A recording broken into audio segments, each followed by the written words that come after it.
కథాస్రవంతి. లేత మనసులు కథా సంపుటి నుండి విముక్తి కథ. రచన శ్రీమతి చివుకుల శ్రీలక్ష్మి. వినిపిస్తున్న వారు పప్పు భోగారావు. శ్రీమతి చివుకుల శ్రీలక్ష్మి చరిత్ర, ఆర్థిక శాస్త్రం ఎడ్యుకేషన్లో post graduation, MPhil education, Hindi Sahityaratna చేశారు. విజయనగరం మున్సిపల్ పాఠశాలలో ఉపాధ్యాయురాలిగా 24 సంవత్సరాలుగా ఉద్యోగ బాధ్యతలు నిర్వహిస్తున్నారు. వీరి ప్రవృత్తి రచనలు. వీరి ప్రచురణలు స్వామి తవచరణాలు, శ్రీ రామాయణ కథా ప్రశ్నోత్తరమాలిక, విజయనగర వైభవానికి దిక్సూచి, ఆది నుండి అనంతం దాకా, 116 మంది ప్రముఖ రచయితలతో సంకలనం, శ్రీరామచంద్ర ప్రశస్తి 16 మంది రచయితలతో సంకలనం, తొలగిన తెరలు నవల, లేత మనసులు తొలి కథల సంపుటి.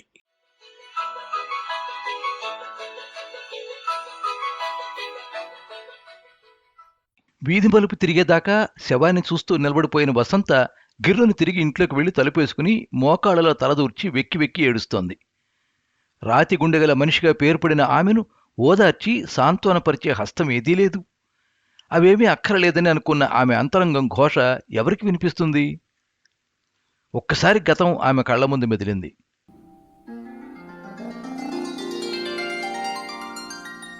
చిన్నప్పుడే తండ్రి చనిపోతూ ఆస్తిని అమితంగా ప్రేమించే పిల్లలిద్దరినీ తల్లికి అప్పగించాడు. ఆమె తెలివి తక్కువతనమో లోకం తీరో తెలియదు. తనకు 16వ సంవత్సరం వచ్చేసరికల్లా సగం ఆస్తి బంధువులు స్వాహా చేశారు. తల్లి కూడా చాకిరీతో అలసి మంచాన పడిన నాడు మేనమామలకు తాము గుదిబండలుగా తోచారు. అందుకే అమ్మను కేజీహెచ్లో జాయిన్ చేసి మరి పత్తా లేకుండా పోయారు.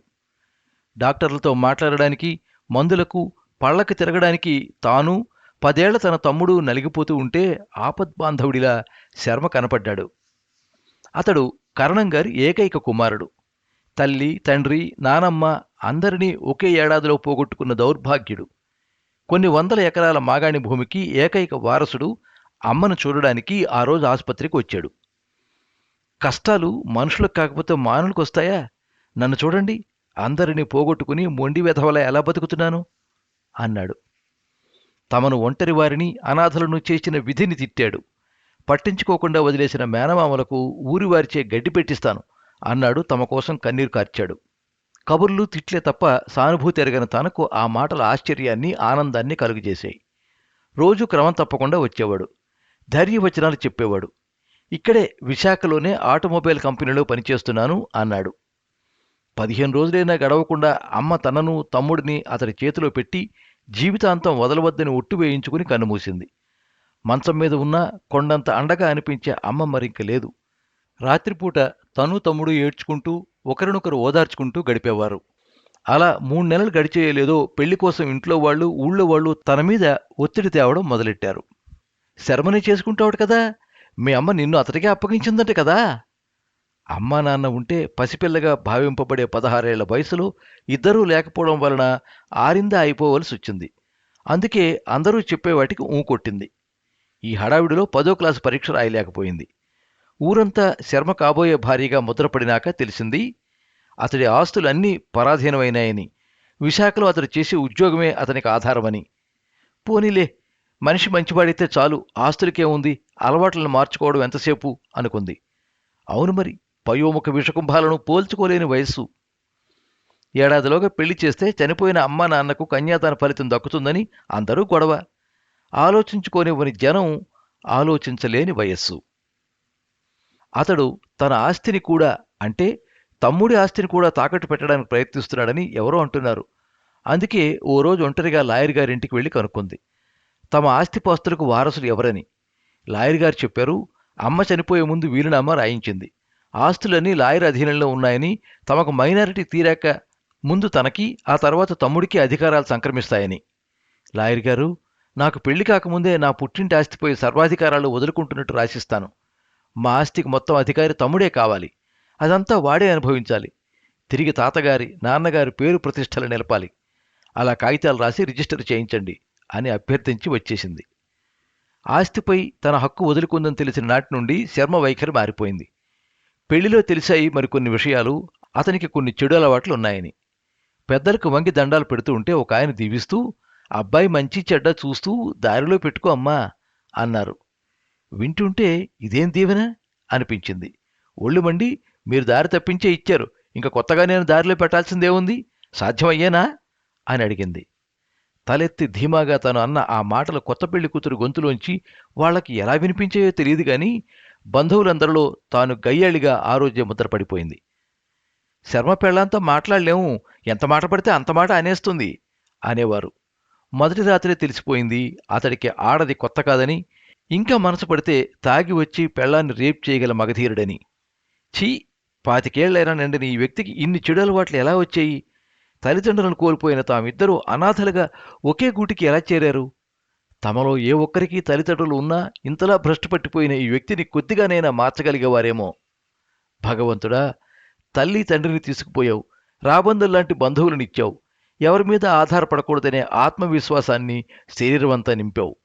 మరి భర్తను ఇలాంటి వాడిని ప్రసాదించేవేమిటి స్వామి అని ఏడవని రోజు లేదు. ఏడుపులోంచే వేవిళ్ళు.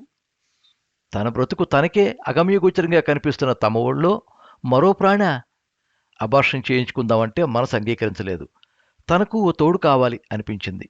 ఆ తోడు ఇప్పటి కోసం కాదు, తనలోని శక్తి అంతరించి జీవిత పోరాటంలో అలసిపోయే సమయానికి లభించినా చాలును అనే ఉద్దేశంతో బాబుకి జన్మనిచ్చింది. కంపెనీ డబ్బు తినేశాడని ఉద్యోగం పోయింది. అప్పటి నుండి ఏ ఉద్యోగము నెల్లాళ్ళు స్థిరంగా చేయడం లేదు. ఇలా ఉద్యోగాలు మారి మారి రాత్రులు తిన్నగా ఇంటికి వచ్చేవాడు కాదు. ఎప్పుడైనా వచ్చినా తనకతడిని చేరబుద్ధి వేసేది కాదు.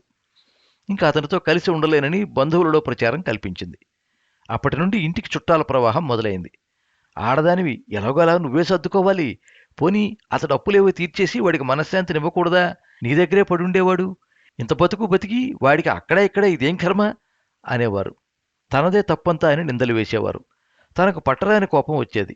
అందరూ కలిపి నాకు నిధులు చెప్తారే, అతడు నిలదీసి అడగలేరా అనేసరికి, ఏమో అన్నీ తెలిసి నీకు ఇష్టమే చేసుకున్నావు కదా అని సణుక్కుంటూ జారుకున్నారు. విడాకుల కోసం కోర్టులో అప్లై చేసింది. ఆడది కోరుకుంటే అంత సులువుగా లభిస్తాయా విడాకులు? సాక్ష్యాధారాలన్నీ పరిశీలించిన జడ్జి గారు కౌన్సిలింగ్ రూంలోకి పిలిచారు. చూడమ్మా, ఆడదానివి, చిన్న బాబు కూడా ఉన్నాడంటున్నావు, మరొక్కసారి మనస్ఫూర్తిగా ఆలోచించుకో. చట్టప్రకారం బాబు తండ్రికే చెందుతాడు. వింటున్న తాను ఒక్కసారి తుళ్ళిపడింది. అది ఊహించిన తనకు పట్టరాని కోపం వచ్చింది. చూడండి సార్, మీరు కనుక బాబుని అతని పక్షానికి తీర్పు ఇస్తే వాడి పీక పిసికి చంపి జైల్లోనన్నా కూర్చుంటాను, కానీ వాడిని అతని పరం కానిపను. నా జీవితాన్ని నాశనం చేసిన చాలదా? ఆవేశం స్థానంలో ఆవేదన క్రమేపీ ఏడుపులోకి దిగింది.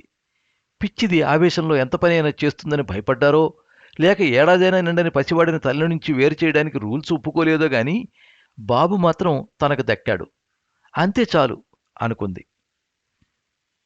10వ క్లాస్ చదువుతో ఆపేసిన తనకు తల్లిదండ్రుల ఆస్తి అనుభవించకూడదనే మొండి భావన ఎందుకో తెలియదు. బాబుని తమ్ముని చూసుకోవలసిన తన బాధ్యతలు కర్తవ్యం గుర్తొచ్చి తన కాళ్ల మీద తాను నిలబడ్డానికి మార్గాలు వెతుక్కుంది. కాలక్షేపం కోసం నవలలు, వీడియో క్యాసెట్లు అద్దెకిచ్చే షాపులో ఉద్యోగం చూసుకుని బండి నడుపుతోంది. అదే ఏరియాలో 100 రూపాయలకు ఒంటి గదిలోకి మారిపోయింది. విడాకులు తీసుకున్న కొత్తలో అతడు అయ్యప్ప స్వామి మాల వేసుకున్నాడు. నల్ల డ్రెస్సులో ఇంటి ముందు తచ్చాడుతున్నాడు. ఎలాగైనా బాబుని కలవాలని అతడి ప్రయత్నం. వాడు బాబుని ముట్టుకుంటేనే తన కంపరంగా ఉంటుంది. ఎవరెవరినో ఎక్కడెక్కడో తాకి వచ్చిన చేతులు మాల వేసుకుని నల్ల డ్రెస్సులో బంధువులందరి దగ్గర తన మీద చాడీలు చెప్తున్నాడు. కన్నీరు ఒలికిస్తూ బూటకు సానుభూతిని సంపాదిస్తున్నాడు. అవును మరి, ఆ విన్నవాళ్ళు తనకేమవుతారని? False friends and false relatives. తనకు బాబు, తమ్ముడు సాయం, వాళ్ళిద్దరికీ తను కొండంత అండగా నిలబడుతుంది. ఈ ప్రపంచంలో ప్రేమ, పెళ్లి, శారీరక సంబంధాలు మాత్రమే కాదు, ఇంకా చాలా చాలా ఉన్నాయి. త్యాగము, సౌశీల్యము, అవి భారతీయుల రక్తంలోనే ఉన్నాయి. తను శర్మకు దూరమైంది. ఇంకొకడితో లేచిపోవడానికో, ఇంకోడిని పెళ్లాడటానికో అనే భావనతో ఉన్న ఈ లోకానికి ఈ పదాలకు అర్థం తెలియదు. పక్క వీధిలో ఉంటున్న వరుసకు ఆడపడుచు లక్ష్మి మానవత్వపు విలువలున్న మంచి మనిషిగా అనిపిస్తుంటుంది. అందుకే తను ఉద్యోగానికి వెళ్ళినప్పుడు బాబుని చూస్తానని ముందుకొచ్చిన ఆమెకు నో అని చెప్పలేకపోయింది. శర్మ మరి ఏడాది పాటు పత్తాలేడు. కాకినాడలో ఉద్యోగం చేస్తున్నాడట. తనకైతే నమ్మకం లేదు. అక్కడ కాస్ట్లీ అమ్మాయిలు దొరుకుతారేమో, జబ్బులు కాస్ట్లీవే అంటుకోవచ్చు. బాబుని స్కూల్లో జాయిన్ చేసింది. 3 ఏళ్లకే ముచ్చటగా యూనిఫారంలో కాన్వెంట్కి వెళ్లేవాడిని చూస్తూ ఉంటే ఈ 3 ఏళ్లవాడు 30 ఏళ్లవాడు అయిన నాడు తనకి విశ్రాంతి అనుకుంటూ ఉండేది. ఆ నిశ్చింత ఎంతకాలమో సాగలేదు. నా మాజీ భర్త శర్మ భయంకరమైన జబ్బును వెంట పెట్టుకుని వచ్చాడు. జబ్బు కాదది, మాదక ద్రవ్యాల అలవాటు. చేతుల నిండా కన్నాలు, నిలకడగా నిలబడలేని శరీరం, శూన్యంలోకి చూస్తున్నట్టుండే కళ్ళు, పచ్చటి శరీరం తెల్లగా పాలిపోయి. భగవంతుడా, అతడి నుండి నేను విడిపోవడం నా మంచిగా జరిగిందో అతడి చెడుగో జరిగిందో, సమాంతర రేఖలాంటి మా జీవితాలను విధి ఎందుకు కలిపిందో, ఎందుకు విడిపోయామో. కొద్ది రోజుల్లో నేను ఊహించిందే నిజమైంది. అతడికి ఎయిడ్స్ అట. టెస్ట్ చేయిస్తే తెలిసింది. పేపర్లో వార్త, విశాఖపట్నంలో ఎయిడ్స్ రోగి. అవును, అతడు ఒకప్పుడు తనకు అండగా నిలబడినవాడు. కొసప్రాణం తన సొంత ఇంటిలో వదులుదామని స్వగ్రామం వెళ్ళాడట. ఏముందక్కడ, పెద్ద మట్టి దెబ్బ తప్ప. ఇల్లు అంటే అతగాడికి అర్థం తెలుసా? తల్లిదండ్రులు, అక్క చెల్లెళ్ళు, అన్నదమ్ములు, భార్యాభర్తలు ఒకే చూరు కింద వండుకుని తింటూ కోపతాపాలతో హాస్య సంభాషణలతో సకల కార్యాలు నెరవేర్చుకుంటూ కళకళలాడేది ఇల్లు. అందులో ఎవరూ లేరు కాబట్టి నిజంగానే అక్కడుందొక మట్టి దిబ్బ. ఒకనాడు ఆ ఊరి ప్రజల తలలో నాలుకలా మసిలిన ఆ ఊరి కరణంగారి ఏకైక కుమారుడు ఎయిడ్స్ వ్యాధిగ్రస్తుడు. ఊరి పొలిమేర చేరకుండానే కబురు అందిపోయింది ఎలాగో. ఊరి పెద్దలంతా రోడ్డు మీదకి వచ్చేశారు. నువ్వు ఊర్లోకి అడుగు పెట్టద్దు అని కట్టడి చేసి మట్టి మూకుడులో నీళ్లు పోసి తాగడానికిచ్చి తుఫాన్ షెల్టర్లో తలదాచుకోమని మెల్లిగా అంతా జారుకున్నారు. 2 రోజులు అలాగే గడిచాయి. విషయం తెలిసిన లక్ష్మి ఏడుస్తూ వెళ్ళి అతడిని తన ఇంటికి తెచ్చుకుంది. చూడ్డానికి రమ్మని తన కబురు పెట్టింది. బాబుని శర్మకు చూపించమని ప్రాధేయపడింది. తనకు మనస్కరించలేదు. క్రమశిక్షణతో కొన్ని విలువలతో బతికే తనకు ఇలా బాధ్యతారహితంగా తిరిగే వాళ్ళంటే ఒళ్ళు మంట. సానుభూతి చూపించడానికి కూడా అర్హత ఉండాలి. తనను రాతి మనిషిగా లోకం మరోమారు ముద్రవేసింది. మధ్యాహ్నం 3 గంటలకు లక్ష్మి వచ్చింది. వసంత, వాడికి 2 నెలల నుంచి తిండి లేదు. ఈరోజు ఇప్పుడే నోరు విప్పి నిన్ను అడిగాడు. వాడింక ఎంతో కాలం బతకడు. ఒక్కసారి వచ్చి చూసి వెళ్ళు. పోని నీ భర్తగా కాదు, ఎవరో పైవాళ్ళు అనుకో. అంతగా బ్రతిమలాడుతుంటే లేచి ఆమె వెంటే వెళ్ళాను. కప్పుకున్న దుప్పటి కింద అతడి శరీరం పసిపాప పడుకున్నట్టుంది. శర్మ, లేవరా, వసంత వచ్చింది నిన్ను చూడ్డానికి, నీకోసం. లక్ష్మి హడావిడిగా లేపింది. దుప్పటి తొలగించిన అతని శరీరం సూదులతో తూట్లుపడిన పొలలాంటి చేతులు, ఎయిడ్స్ రోగికి నిషిద్ధమైన షేవింగ్ మూలంగా బూచాడిగడ్డం, 4 రోజులుగా తిండి మాట లేక మూసుకున్న నోరు.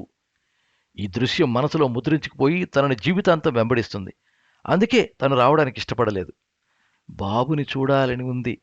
మెల్లగా అయినా స్థిరంగా ఉంది అతడి కంఠం. వసంత, నిన్ను చూడగానే వీడికి మాట వచ్చింది. 4 రోజులుగా మాటే లేదు. లక్ష్మి ఆనందానికి హద్దుల్లేవు. ఉండు, గులాబీ పూసింది మేడ మీద, తెస్తాను అంటూ లక్ష్మి తప్పుకుంది. నే పోయేలోగా బాబుని ఒక్కసారి తీసుకుని వస్తావా? అతని వేడుకోలు కళ్ళల్లోని ఏహ్యాన్ని కనబడనీయకుండా జాలిగా మార్చి, చూడు, నువ్వు అలాంటి మాటలు అనకు. తొందరగా ఆరోగ్యం పుంజుకుని మనిషిగా బ్రతకడానికి ప్రయత్నించు. ఖచ్చితంగా, స్థిరంగా అంది. బుర్ర ఊపాడు. అలా కాదు, నోటితో గట్టిగా చెప్పు. అలాగే, తప్పకుండా, వచ్చే జన్మలో గొణిగాడు. వెంటనే గిరుక్కుని వెనక్కి తిరిగాను. వచ్చేస్తూ ఉంటే, ఆ వెళుతున్నదే శర్మ భార్య. మొగుడికి చెడు అలవాట్లుంటే మార్చుకోవాలి, కానీ విడాకులు తీసుకుంటే ఎన్ని సంవత్సరాలు నిలుస్తాయి? అక్కడికే అందరం చెప్పాం, రాజీ పడమని. వింటేనా? మొగుడిని కడసారి చూపు చూసుకునేందుకు వచ్చింది కాబోలు. తను వినేటట్లుగా అమ్మలక్కల మాటలు శూలాల్లా గుచ్చుకున్నాయి. ఊపిరాడని పరిస్థితి గుండె గొంతులోకి వచ్చినట్లుగా, రక్తం అంతా చివ్వున మొహంలోకి చిందినట్లుగా. అతడెందుకో మరణిస్తాడని నాకు తోచలేదు. 30 ఏళ్లు నిండకుండానే ఆ మనిషి జీవితం ముగిసిపోతుందా? తన మాంగల్యం గట్టిదని తాను నమ్ముకుందే. ఛ, ఇంకా మాంగల్యమేమిటి? విడాకులు తీసుకున్న తనకు అదంతో ఇంక ఏ సంబంధం లేదు, ఉండదు కూడా. తాను ఎయిడ్స్ రోగి భార్య కాదు, స్వతంత్రురాలు. తాను వచ్చేస్తుంటే మెట్లు దిగుతూ చేతిలో గులాబీ పువ్వుతో నిలబడిపోయిన లక్ష్మి మొహం కదలాడింది. ఆమెకున్నపాటి మానవత్వం తనకు లేకపోయిందేమిటి? మర్నాడు ఆదివారం, సెలవు. బట్టలు తుకుతోంది. రేడియోలో ప్రకటన వినిపిస్తోంది. ఎయిడ్స్ వ్యాధికి మందు లేదు, నివారణ ఒక్కటే మార్గం. ఎయిడ్స్ రోగికి మానసిక బలాన్ని అందించండి. వీధంతా క్షణంలో గుప్పమంది. శర్మ చనిపోయాడని. అలా నిశ్చేష్టగా నిలిచింది. పట్టుకెళ్లడానికి 4 మనుషులు కరువయ్యారు. ఎంత డబ్బు ఇస్తామన్నా ఎవరూ రావడం లేదు. చుట్టుపక్కల వాళ్ళు క్షణక్షణానికి తొందర చేస్తున్నారు. బండి పిలిపించారు. అందులో అతడిని పడుకోబెట్టి తీసుకువెడుతున్నారు. తాను ఏడవలేదు. అవును, తానతడికి ఏం కాదు. విడాకులు తీసుకుంది కదా. తాను వైధవ్యాన్ని అనుభవించనక్కర్లేదు. బాబూ, అదిగో నీ తండ్రి ఎయిడ్స్ వ్యాధిగ్రస్తుడని చెప్పనక్కర్లేదు. తమ జీవితాలలోకి ఆకస్మికంగా ప్రవేశించిన అతని ఆగమనం అంత తొందరగానే ముగిసింది. వీధి మలుపు తిరిగేదాకా శవాన్ని చూస్తూ నిలబడిపోయిన వసంత గిర్రును తిరిగి ఇంట్లోకి వెళ్ళింది.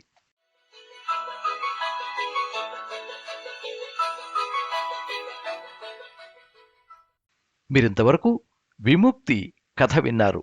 రచన శ్రీమతి చివుకుల శ్రీలక్ష్మి. వినిపించిన వారు పప్పు భోగారావు. ఈ కథ వనితా జ్యోతి మాసపత్రిక 1998 సంవత్సరం జూలై నెల సంచికలో ప్రచురించబడింది. ఈ కథ మీద మీ అమూల్యమైన అభిప్రాయాన్ని కింద కామెంట్ బాక్స్లో రాయండి. ఈ వీడియోని లైక్ చేయండి, మీ మిత్రులందరికీ షేర్ చేయండి. ఇలాంటి మరిన్ని మంచి కథలు వినిపించడానికి ఈ ఛానల్ని సబ్స్క్రైబ్ చేసుకోండి.